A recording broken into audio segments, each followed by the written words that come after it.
of a secret serial killer having the tables turned when he takes his new girlfriend to a remote cabin to murder her. I wouldn't categorize A Wounded Fawn exclusively in that latter category. As a result, A Wounded Fawn is a movie where your attitude and the tone created by the cast and crew as a whole will influence which direction your thumb points at the conclusion. Bruce is a murderous stalker by night and an art broker by day. Meredith, a gallery docent, has unwittingly become Bruce's newest victim even though she believes she is in for a romantic weekend in the woods with a hot new man.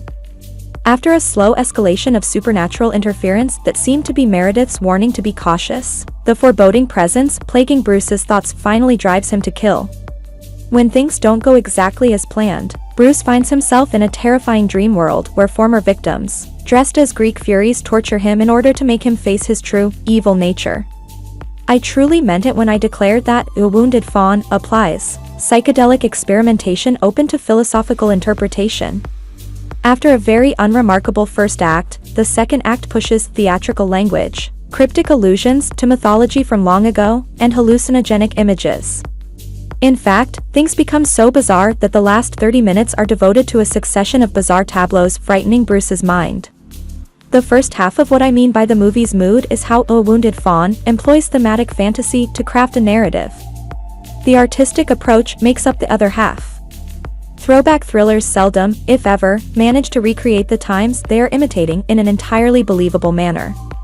Even more well-known and popular productions like A Stranger Things can't help but include so many needle drops, historical artifacts, and pop culture allusions that they almost seem like time capsule parodies of particular decades. No movie ever totally escapes the modernity of its production, despite the fact that filmmakers can give every extra a flock of seagulls wig, add a synth soundtrack, and purposefully cut to close-ups of tab cans. A prominent exception to this rule is A Wounded Fawn, which convincingly seemed to have come from a time machine that has traveled back 50 years.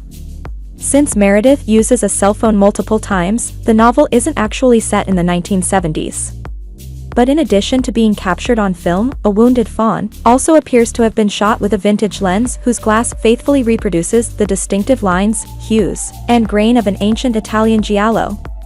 With the addition of an ADR overdub of the speech, the film would be unrecognizably similar to Dario Argento's early works thanks to elements like a haphazard Doberman and a tracking view of a bridge's bottom from a moving automobile. A Wounded Fawn becomes an excellent illustration of how to accomplish retro because of the way the camera finds its frames to the sets that look lived in rather than pieced together from an art department errand run. How well the movie's messages may be conveyed through this manner is directly related to how much interest anyone sees in the dark spin on a traditional Greek tragedy. The audience whose hands will applaud is smaller due of the casual rhythm and semi-heavy themes. Regardless of whether or not the film succeeds as a story, students of staging and cinematography are likely to find more immediate rewards in the technical skill on display.